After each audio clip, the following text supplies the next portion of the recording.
YouTube has you covered.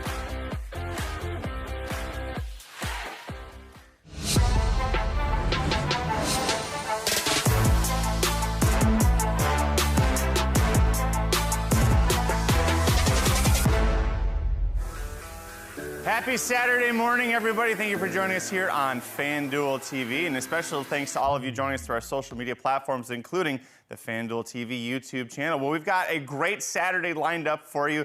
Let's take a look at the slate of action we have coming out at Oaklawn Park. A big card loaded out there, and everybody looking forward to seeing Sovereignty returning to the races. We haven't seen him in 8 months.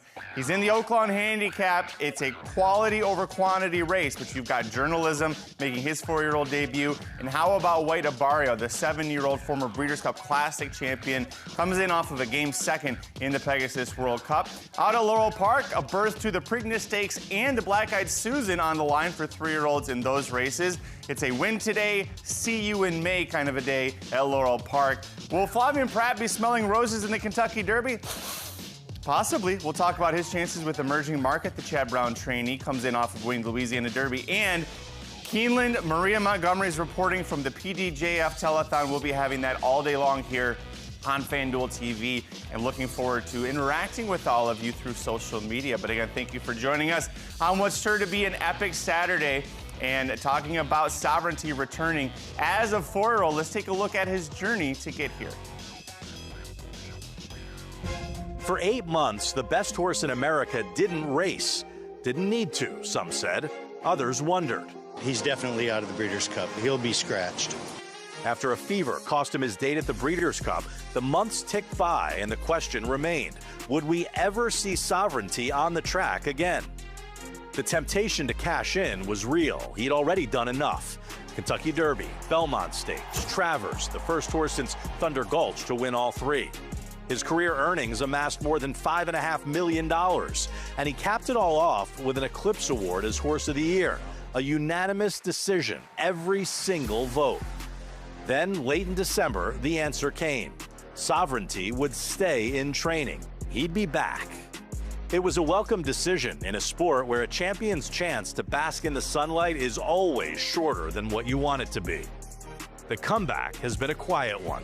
Florida mornings at Payson Park, the clock ticking down towards a return date. No shortcuts, no rush, just a champion being brought back the right way, on his own terms, by a trainer who knows exactly what's best for his stable star. I think he's just getting better and better. Now all eyes are on Hot Springs, Arkansas, a track Sovereignty has yet to run at. It's a new division, a new chapter. But for the fans, it's a chance to see a champion continue what feels like an unfinished story. And the Oaklawn Handicap is where this story continues.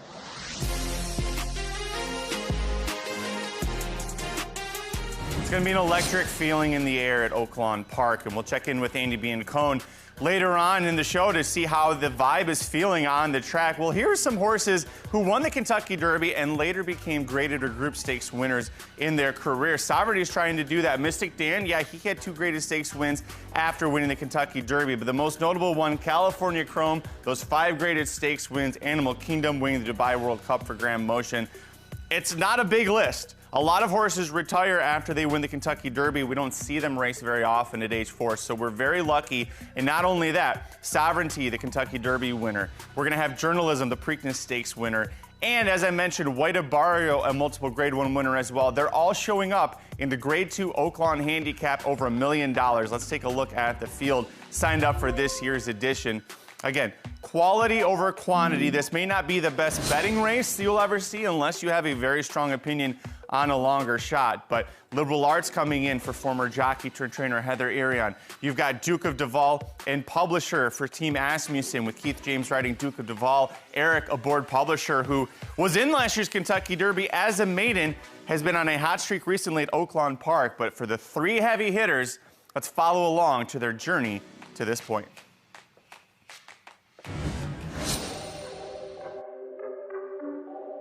He has matured and enjoying his gallops and his works a lot more than he did the last year, even though he did do well. And his mind is getting right and he loves what he's doing out there. Thank you.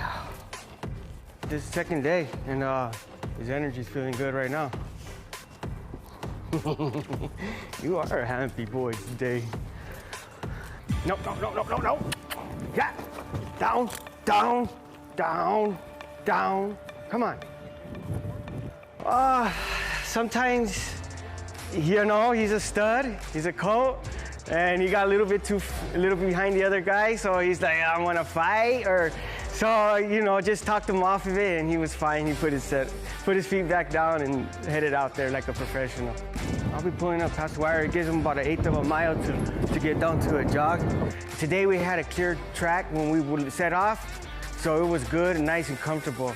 And he always looks forward for something in front of him to catch. Ooh, atta boy.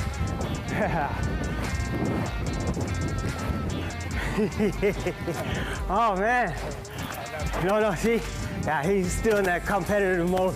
Oh, he's such a goodie. It might be a once in a lifetime for me, so I enjoy every moment.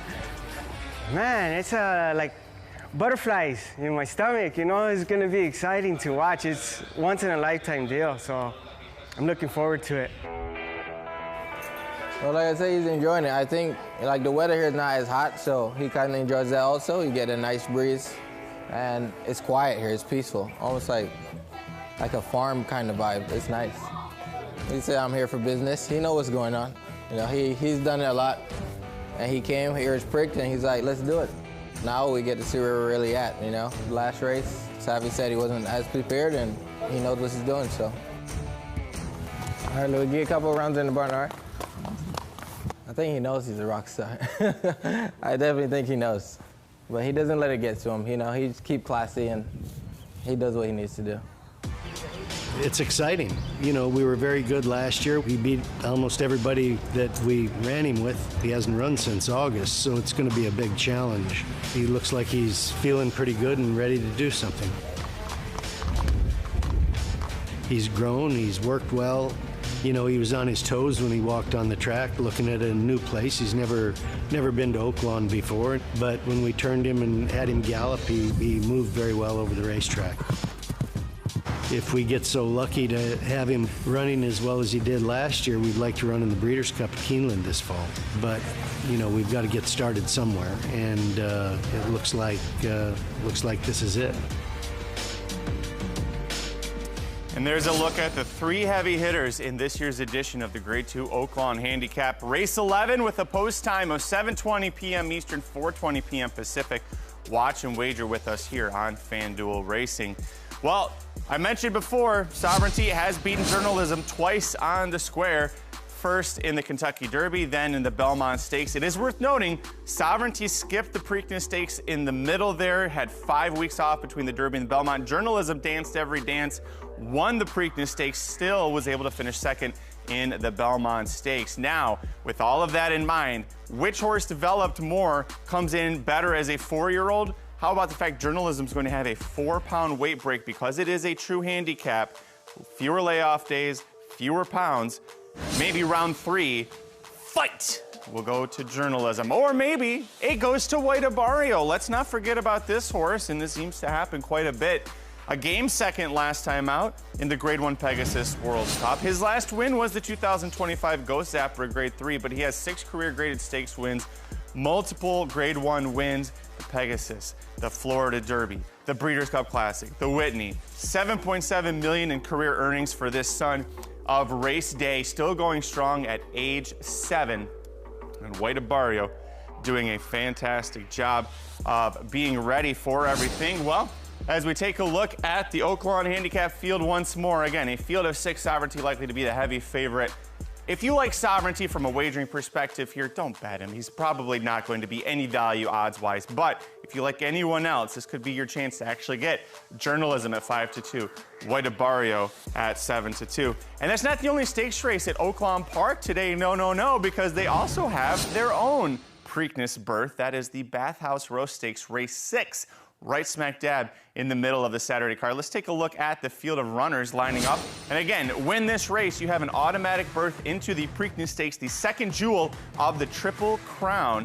Western Warrior, the 8-5 morning line favorite, comes in hot for Team Cassie. Ramon Vasquez set to ride once more. but he is going to be taking a step up in class. He actually broke his maiden for a $35,000 claiming tag back in earlier in the year at Oaklawn Park. Stepped up, faced winners successfully, continued through the starter optional claiming ranks, but this is a tougher task. He's never been in a stakes race before, but when he wins at Oaklawn, he wins for fun. This is what we're used to seeing from him.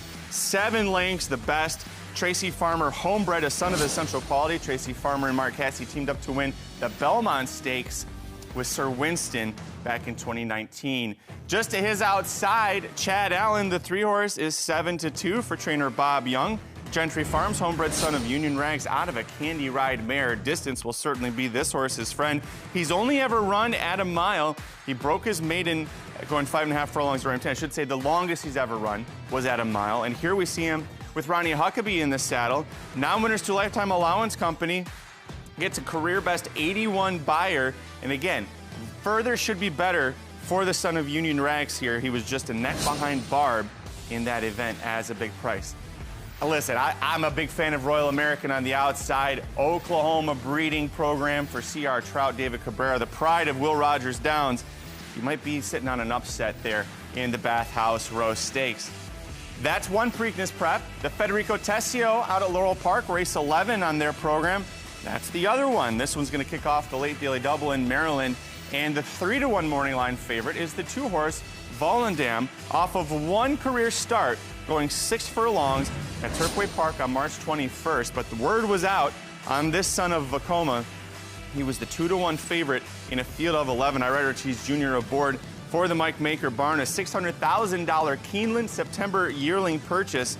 His dam loved those legs. She was a 2-time winner going a mile on the dirt at Mountaineer. 2 of the 3 siblings have won multiple times on dirt. However, you're asking a horse to go sprint to route, synthetic to dirt, and take on proven seasoned stakes horses in this event. That might be a favorite you want to take a shot against if you're looking to go that route. Maybe go to the outside runner Taj Mahal for the wife-husband duo of Brittany Russell, who trains Sheldon Russell, who rides. Taj Mahal at $525,000 Keeneland September yearling sale. Out of breaking his maiden, going 6 furlongs on a fast track at Laurel, stretched out to a mile in the mud in the Miracle Wood Stakes here, and a strong front-running effort here despite having an outside draw in this group. He's going to fight hard against Let's Go Lando, who's going to return in this race, hold the advantage by a neck.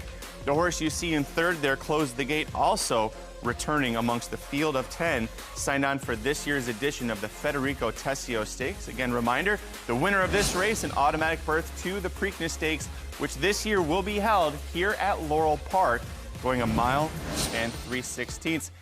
A change of pace for the track and distance. This will be the only year in American racing history where we see this. The Kentucky Derby, its usual 1.25 mile distance at Churchill Downs. But from there, things get a little different as you take a look now to the Preakness Stakes that's going to be held at Laurel Park.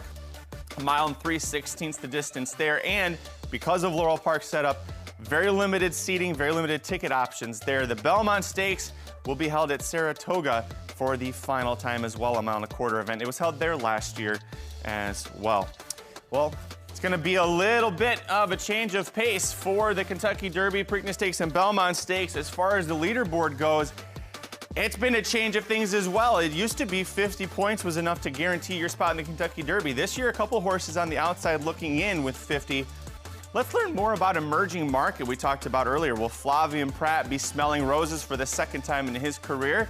This horse comes in off of winning the Louisiana Derby for trainer Chad Brown. The road to Kentucky through Louisiana, the Grade 2 Louisiana Derby. $1 million and 200 points for the Kentucky Derby on the line. The winner will get in, the runner-up will get in. We could see as many as 3 or 4 horses from this field make the starting gate in the Kentucky Derby. Emerging Market is one of those fresh faces. An Emerging Market, the number 9, Flavian Pratt, aboard for Chad Brown. Broke his maiden at Tampa with a 97 buyer. The debut was very good down at Tampa Bay Downs. I think it's a major vote of confidence from Chad Brown. You're not running here unless you you think this is a Kentucky Derby caliber horse? They're off in the Louisiana Derby. Emerging Market, this was his second career start in the Grade 2 Louisiana Derby, and he had a beautiful trip under Flavian Pratt. I was a bit worried. I didn't really like the post. I could have been hang wide, but luckily I was able to drop in a bit and get a cover. And after that, I thought I was traveling first class. We turned for home. I thought I was going easy. And that horse inside fought back. He took the lead, and my horse was good enough and, had enough heart to get by him. What a good trip he was having, too. They were going pretty quick, too, up front. 46-1, 110-4 for this mile and 3/16 event. Pavlovian did everything but win. It took every inch of that mile and 3/16, but Emerging Market finally emerges as your winner of the Louisiana Derby. Pavlovian and Emerging Market in a Louisiana Derby thriller to Emerging Market, who just rises to the moment. Emerging Market now a perfect 2 for 2, just getting up in the shadow of the wire. In just 2 starts, breaks his maiden, wins the Louisiana Derby. I think he's going to even move forward off of this race with just a second start. I was pretty impressed. Flavian Pratt's had plenty of success in the Kentucky Derby. 7 of the 8 races he's finished in the Superfecta. How about his record on the 2026 Kentucky Derby Trail? Wins in the Remsen with Paladin, the Florida Derby with Commandment, and of course the Louisiana Derby with Emerging Market. But not just that, take a look at the 3rd place and 2nd place finishes. If Flavian Pratt's on a horse, you can bet it's live. Emerging Market may not be my top pick to win the Kentucky Derby, but I absolutely believe this is a horse you want to key in your Superfectas. Again, Flavian Pratt has been in the Superfecta 7 of 8 Kentucky Derby times. Bonus points if you can name the one horse he wasn't able to get into the top 4. His battle with Iriartes Jr. last year came down to the wire. Literally the last race Flavian Pratt had a mountain on December 31st. If he'd finished one position ahead of where he ultimately was, he would have actually had the earnings mark over Irad, and they continue to battle it out each and every race this year. We also want to take a moment and recognize the Permanently Disabled Jockeys Fund. They're holding their annual telethon today, and this is a very important group that we want to acknowledge and support. This is a time where we as a racing industry can show support for our own. Many jockeys in their 20s and 30s have permanently disabling injuries, some of them brain injuries, some of them paralysis. These jockeys lose their chance to make a living doing what they love. And so the PDJF established to try and give back to those. We as a community can also support them. Over $15 million has been donated and given out to those jockeys as they celebrate their 20th year of holding the PDJF telethon. Let's check in with Maria Montgomery for more. Walking into the entrance here at Keeneland, you will see the sales pavilion over here on the side. This is going to take place of a very, very special thing today. It's the PDJF telethon. That's a Permanently Disabled Jockeys Fund telethon. So we are raising money, of course, for those permanently disabled jockeys. But the fun part is you get to call in and speak to your favorite jockeys. So get your calls in, hang out with us today. We're going to interview some of them, chat with them, and see everyone give into such a good cause. Maria's going to be there at Keeneland all day long. We'll have Joaquin Jaime at Santa Anita Park. And if you call in for the telethon, you could be talking to your favorite jockey in horse racing. Let's take a look at the highlights for the Keeneland meet as it continues to roll on. The Saturday highlights, how about the seasonal debuts of Grade 1 placed Hot Mash, Grade 1 winner Troubleshooting. That all precedes the Grade 3 Ben Li Stakes in race 9, the Grade 2 Elkhorn Stakes in race 10, and of course the all-important PDJF telethon coverage beginning in about 40 minutes here, lasting through 6 p.m. Eastern time. If you do like to give, call, chat, contribute, scan that QR code right there. Visit pdjf.org/donate today. Any winnings you might make today, we encourage you, if you are able to, if you feel so inclined, please give back to the men and women who sacrifice so much to give us the sport that we love. Special thanks to Lane's End and, of course, here at FanDuel TV, proud supporters of the 20th anniversary of the Permanently Disabled Jockeys Fund.